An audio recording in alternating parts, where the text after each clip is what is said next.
वक्ता है चांद साहब, अब तो मतलब नौकरी तो छोड़ दीजिए, छोटे छोटे बच्चों की परीक्षाएं भी नहीं बची, मतलब ना ये पास होंगे और ना ये नौकरी मांगने लायक बचेंगे।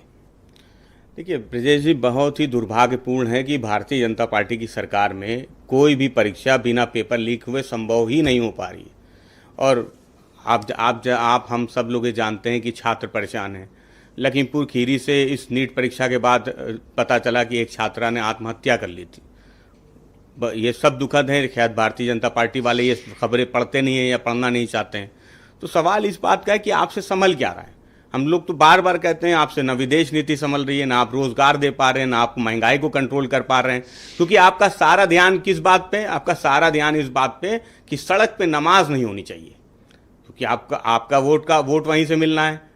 छात्र आपको वोट कैसे दें? आप सोचते होंगे कि बेरोजगार नौजवान इनसे वोट क्या मांगेंगे, हम जब चुनाव के समय आएगा तो हम इसी मुद्दे को धार दे देंगे कि सड़क पे नमाज नहीं होनी चाहिए, ऐसा नहीं होना चाहिए, हिंदू मुसलमान मंदिर मस्जिद के मुद्दे उठा देंगे और सब नौजवानों को उलझा देंगे। तो इस देश का नौजवान वो उलझने वाला नहीं है।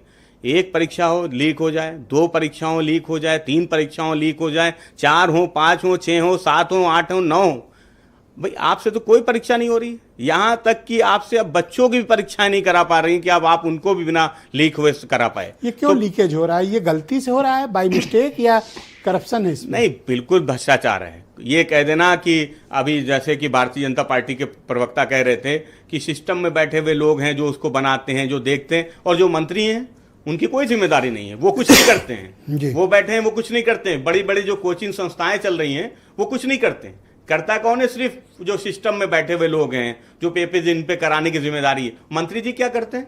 मंत्री जी की क्या जिम्मेदारी? अरे कुर्सी पे फेविकॉल की तरह क्यों चिपके बैठे हुए?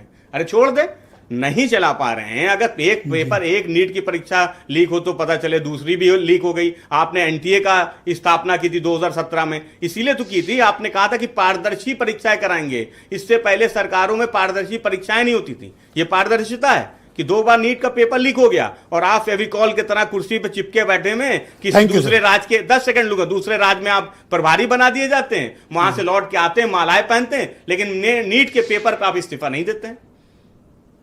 ओके, बहुत शुक्रिया।